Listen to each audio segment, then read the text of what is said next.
Hey guys, welcome back to Seller Sessions. Today we bring in Dan Ashburn. How you doing, Dan? I'm good, thanks, Danny. Thanks for having me. Not a problem. All right, do you want to give the audience a little bit of background on yourself? Yeah, no problem. So I'm from a company called Northbound Group. We have two divisions to our company. We have a products division where we run our own brands, and we're into sort of eight figures there now. And then we have a training division called Northbound Academy that offers mentoring programs for growing your Amazon business. And then we also consult with Amazon business owners when they're thinking about selling and work with them to get the highest price for their business. Sounds good. So what we're talking about today, we're going to be talking about the growing pains of a business, aren't we? We're going to talk about SOPs and stuff like that. A lot of Amazon sellers are running around like headless chickens. Yes, they've got VAs, but ultimately there's no real proper structure in place. You know, we can have an SOP and we can have a VA, but you're only as good as your SOPs, your VAs, and your execution. So why don't we pick this apart and give us a breakdown where you're seeing most of these problems occurring?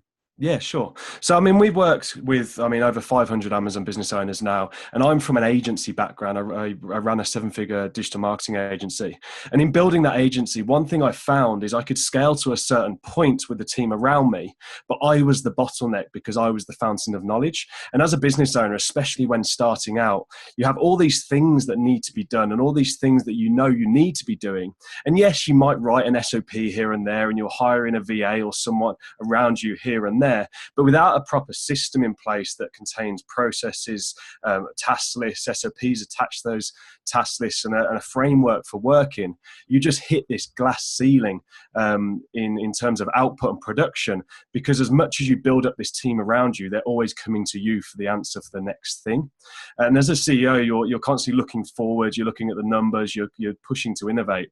And we found very early on that without having this system in place, you end up with quite a stressful business where you're working all hours of the week, and you're never present with your family or anything like that because your mind is constantly in the business. Has that been done? Are we going to hit that target? And really systemizing and processing and building an engine for your business, we found is the key to sort of scale and success. Well, do you want to walk me through a scenario here? You don't have to name a company, but let's say you've got company A over here. Tell me about the stressful elements they had in their business and what you did to mitigate that and able to create that exit. Yeah, sure. Okay, we worked with a brand. They've got up to I think 5 SKUs in home and kitchen. Yeah. And within that, they grew very quickly. One thing they did well is they got the brand right, and brands really carried them through and stood them out against competition, all of that. But what that created was quite rapid growth.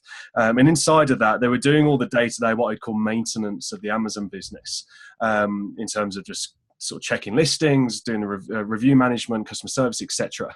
And they were trying to do it all themselves. So they brought in a load of VAs, and they thought that would be the answer. They were like, okay, let's get these VAs in. They'll handle these day-to-day issues, and I'll be able to work on the business rather than in the business. But all that did was create more workload on that business owner because whilst, yes, okay, they had these people dealing with all these different areas of the business. Every time a fire arose, or every time one of these VAs didn't know the answer to something, or didn't know how to do something, it always came back to them as a business owner. So they got to the point where, okay, they hit cash flow issues, and we helped them through that in terms of their planning. But they just couldn't expand any further because the capacity of the team was so inefficient, and it just didn't make sense. So we worked with them to really identify what are the core areas, the 20% that you're doing in your business that's working. What are those areas are repeatable? Let's break that down into SOPs and repeatable steps. Let's get those into a task list. Then let's get that into a project management system. And then let's give each outcome, each area of outcome within the business an owner, and ensure that they're fully up to speed with what they're doing there. So you can take your mind off, sleep well at night, have that peace of mind knowing that area of business is taken care of. So you can focus on expanding and growing the business. Cool. And so what, in terms, you've settled that in place. So where did they go from, say, the 5 SKUs, and where are they today? I believe that brand now is across all marketplaces. They're at about 25 SKUs, and they're well into eight figures. Excellent. Okay. And so is this a UK brand, or is this It's a US business, but across internationally. They're in every marketplace now. cool. So you mentioned product management systems. I can imagine big Gantt charts and all this kind of stuff. Talk me through this structure? Because I think that's where people might start to glaze over if they've got to do SOPs, then there's checklists, then there's Gantt charts, then there's this, then there's that. How do you simplify that process? Yeah, sure. So yeah, Gantt chart, project management is, I glaze over at project management. You think of it, you think of Gantt charts and you think, oh, I don't want to get into that. Sounds like a lot of work, but it really is quite simple. You open up a Google sheet. You sit down with whoever's in your team. If you're a one-man band, then great. If you've got, maybe it's you and your partner, or you've got a VA, sit down with whoever you're working with. Preferably away, if you've got an office or anything like that, but away from where you typically work. Go out and do a working day somewhere just to get your head out of the game, and sit down and go, okay, what different areas of outcome are there in their business? And that's really key. What's the areas of outcome? Because you want to group these tasks by outcome. So we group, for instance, we group launch as one, we group optimization as one, we group customer service as one, we have reporting and metrics, and then literally don't think about getting fancy. Just open up a tab in your Google sheet for each one and just list every single task you can think of that you do.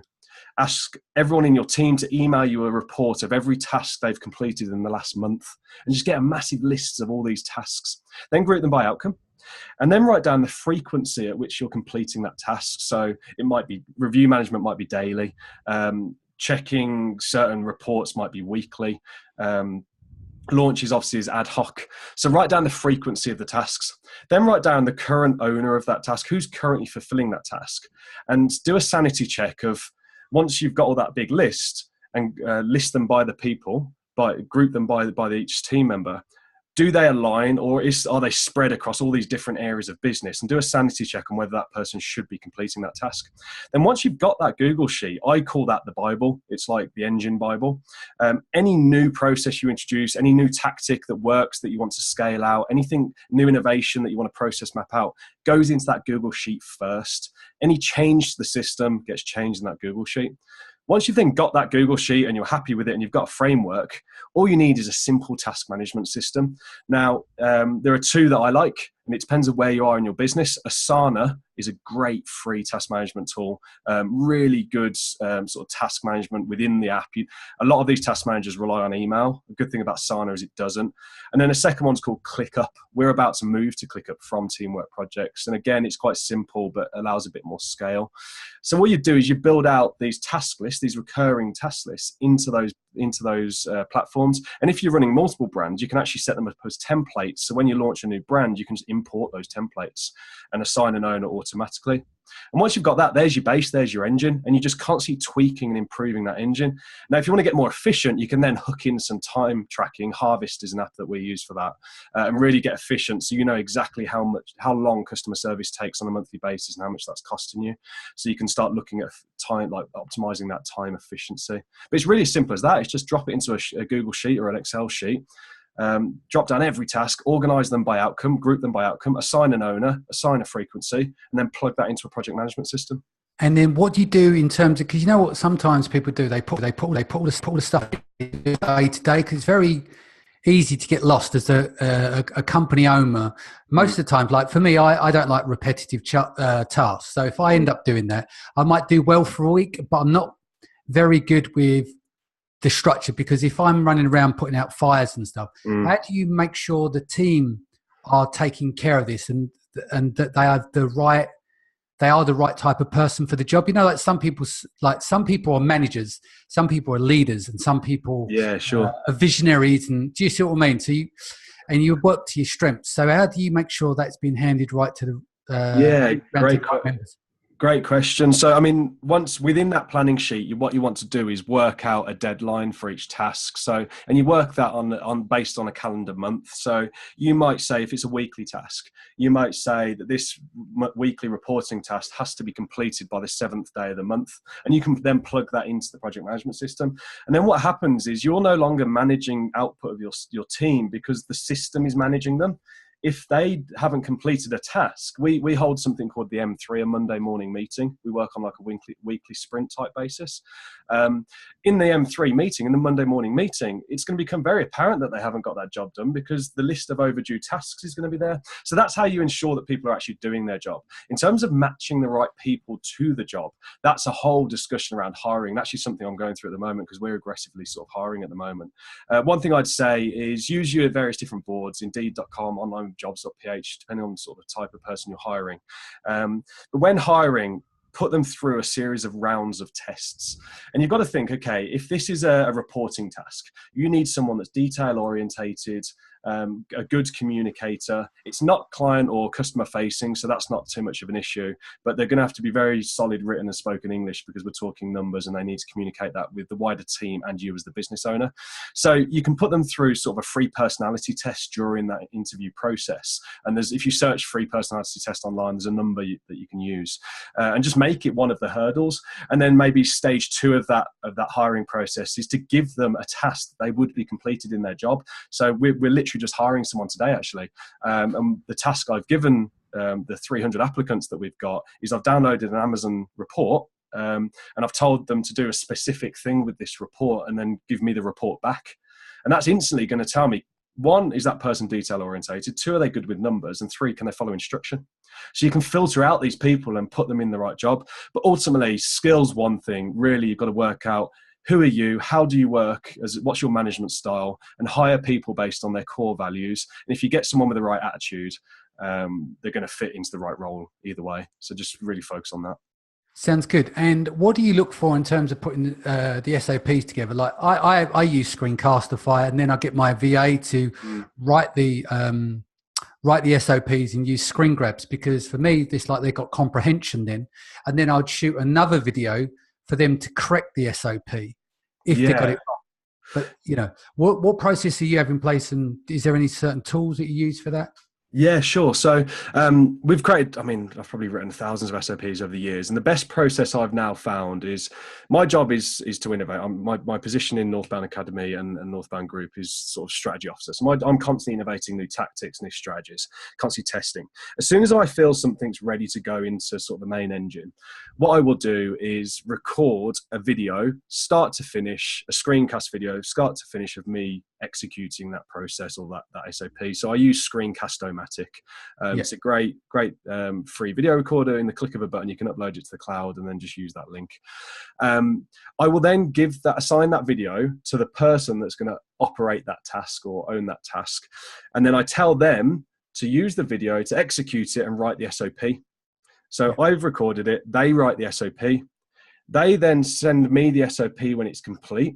I do a quick quality check on it, give them any feedback on correction, they correct it, and then it goes into the engine. And then the first time it's executed, I then ask them to record a video of them walking through the SOP. So anyone picking up that process not only gets the step-by-step, but also gets a complete video walkthrough as well. And in terms of how we deliver that SOP, historically we've been using Evernote, but we're now moving to a platform called Process Street, which is interactive SOPs, step-by-step. And they've got things like conditional logic, which is quite advanced, but allows you to change the process based on the answer they give during that process. So there's these tools now that really they're dummies guides, because anyone going through them, they just have to do the task, click next, click the box, click next. There's no room for margin or no room for error. Now, in the event that someone on your team makes a mistake, before you come down on them individually, the first sanity check is to check the SOP, because if the SOP is incorrect, it's your fault as the owner and the original creator.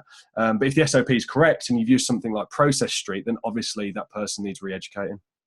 Excellent. Makes total sense. Is there anything else you want to add before we go? Any key points?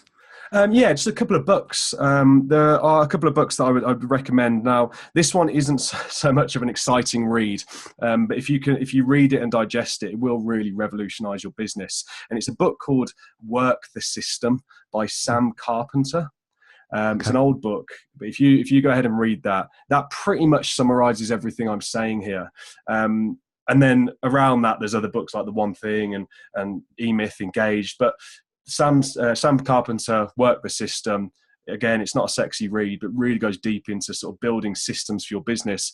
And the one takeaway I think I'd say is, as a business owner and as a CEO, you should not be running your business. You should have systems that run your business, and then you and your team are just constantly improving those systems. Makes sense.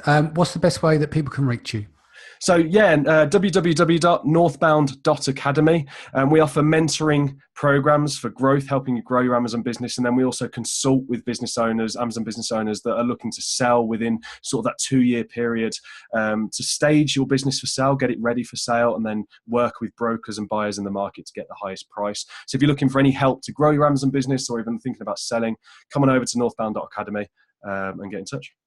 Lovely. And what about, is there a direct email if anyone's got any questions and stuff to you? Yeah, if you email, or I'm on Facebook, Dan Ashbury. Yep. I think the picture of me currently is holding a mic, so feel free to reach out to me on Facebook. Or if you email academy@northboundgroup.com, feel free to drop any messages in there, FOA Dan, and I'll come back to you personally. Sounds good. Guys, thanks for joining us today. Dan, thanks for joining us. If this is your first time, don't forget to hit the subscribe button. We'll see you again in a few days. Take care. Thanks, Danny.